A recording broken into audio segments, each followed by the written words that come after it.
Waking to the first light of morning is nothing short of a rebirth, a moment when infinite possibility converges with the undeniable truth of our finite lives.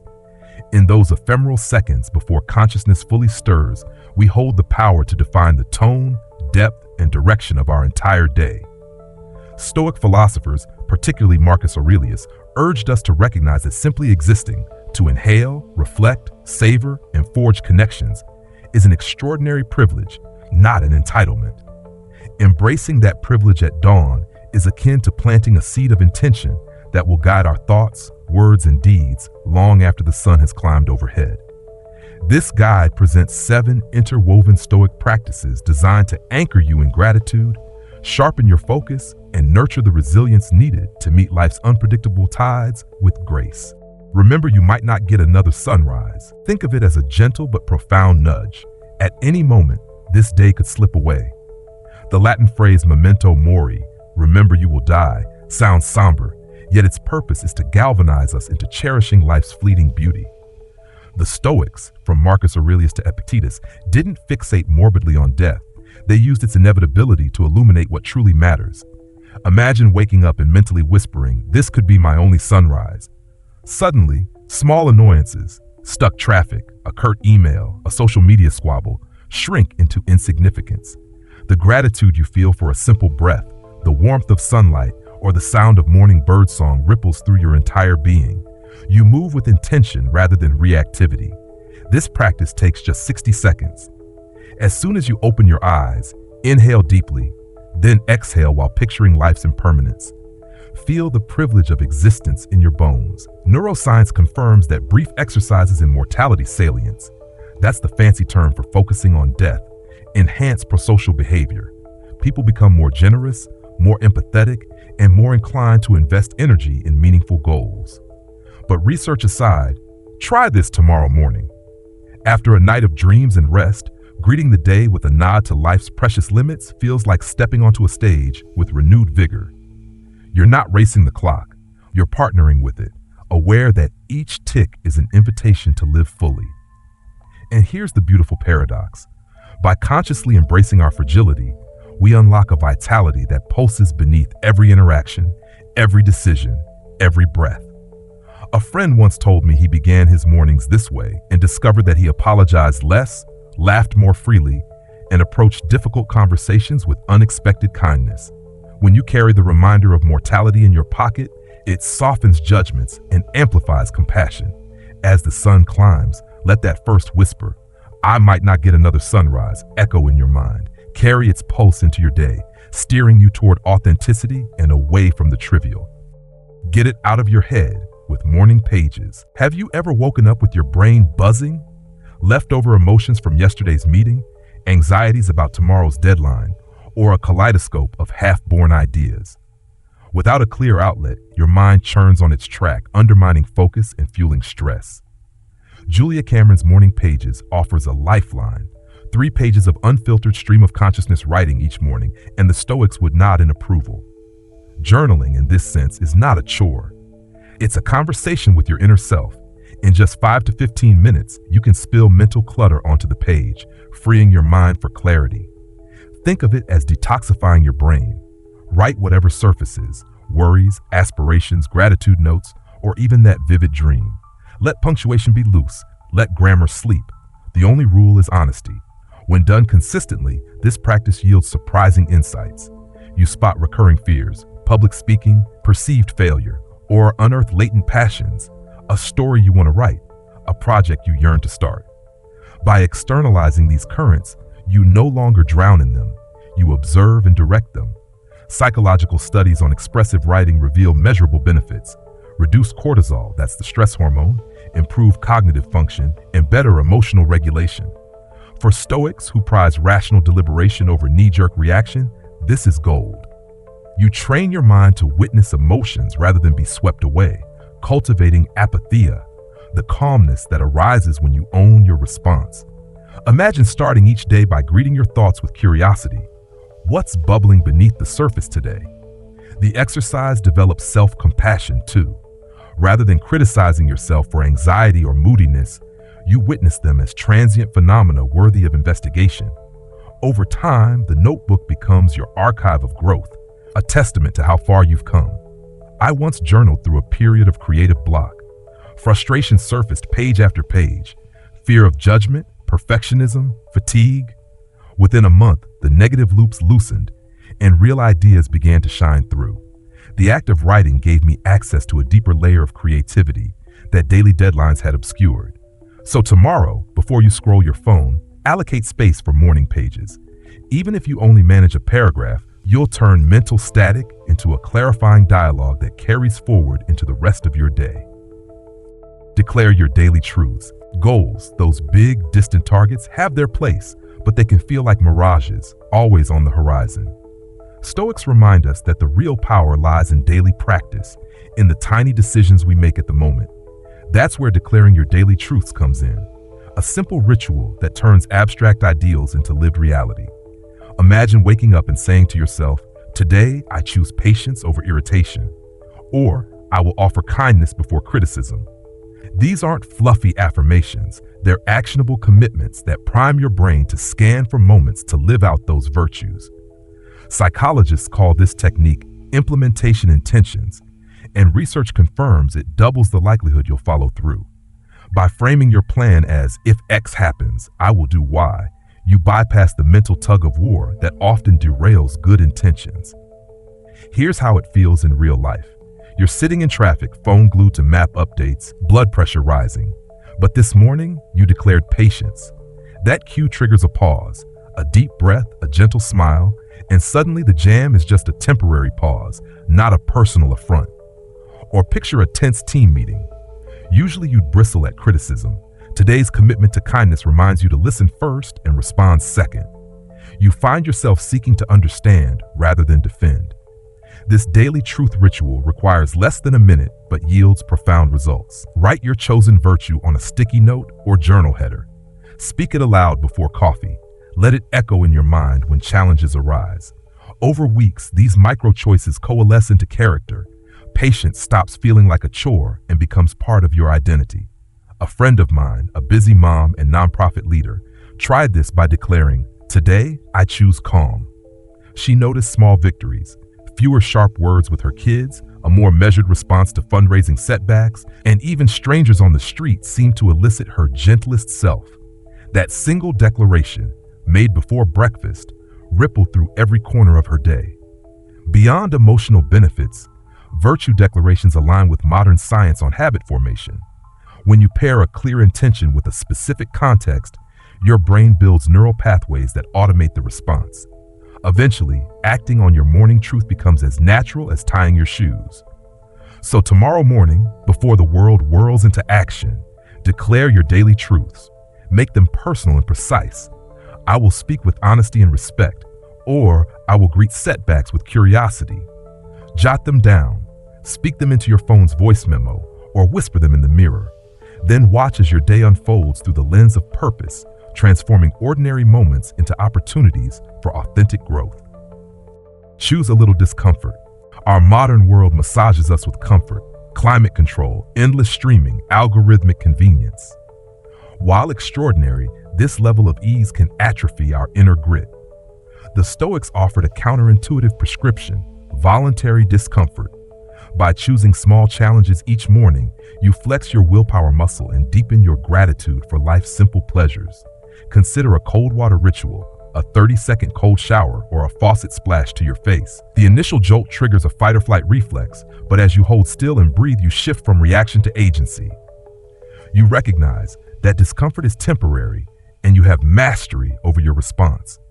Pair that with a pared-down breakfast, plain oatmeal, unsweetened tea, or a single piece of fruit. In a culture of constant novelty, simplicity becomes a bold statement. When you later savor your regular coffee or a sweet treat, the pleasure is amplified by contrast. Behavioral research supports this approach. Exposure to small stressors, fasting, cold, physical exertion can boost resilience to unrelated challenges. Experts call it stress inoculation. Like a vaccine, a minor dose of stress prepares you for stronger encounters. Meanwhile, gratitude studies show that contrast heightens appreciation, enjoying warmth after cold, sweetness after austerity. A CEO friend intentionally gave up his morning sugar for a month to test his discipline. He discovered that an afternoon cookie became not a compulsive habit, but a measured delight. More importantly, he learned he could withstand the urge, reinforcing confidence that extended beyond breakfast. So tomorrow, dare yourself to step outside your comfort bubble. It's not masochism, it's mindful training, a handshake between your present ease and your future willpower. And at the end of that cold shower or austere meal, celebrate the strength you forged before sunrise. Anchor yourself in the present. Wherever you are, be all there, wrote the missionary Jim Elliot, and Stoics centuries before echoed the same truth. The only moment you truly own is this one. Yet most of us drift between past regrets and future anxieties, missing the subtle beauty of the now. Anchoring yourself in the present is not a luxury. It's the foundation for clarity, compassion, and enduring resilience. Picture your morning. Perhaps you tiptoe downstairs, log into your inbox, or scroll through headlines before your coffee has even warmed your hands. How different might it feel to carve out 3 to 5 minutes just for presence? Find a quiet corner, sit comfortably, feet grounded, shoulders relaxed, and gently close your eyes. Bring your attention to your breath, the cool inrush of air through your nostrils, the soft rise and fall of your chest, the tiny shift of your abdomen. Let each cycle of inhaling and exhaling be a subtle anchor, tethering your awareness to the living moment. Thoughts will arrive uninvited, memories of yesterday's meeting, worries about a looming deadline, or random mental chatter about what to have for lunch. Notice them with gentle curiosity. Label them mentally, thinking, planning, worrying, and then guide your focus back to the breath.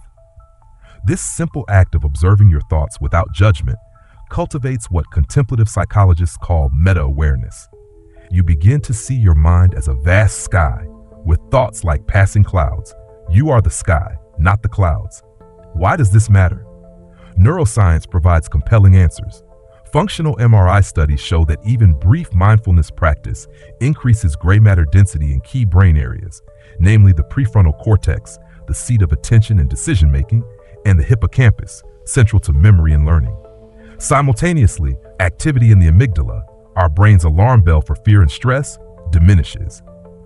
In practical terms, those 3 to 5 minutes each morning reshape your brain to be more focused, more emotionally balanced, and more empathetic toward yourself and others. Beyond the lab, consider real-world transformations.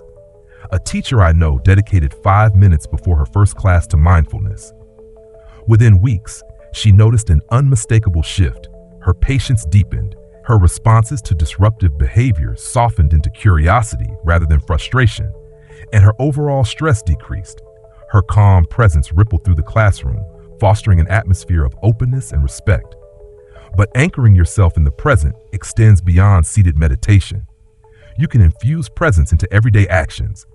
The first sip of coffee becomes an invitation to notice aroma, warmth, and taste. The act of brushing your teeth transforms into a focused awareness of sensation and movement.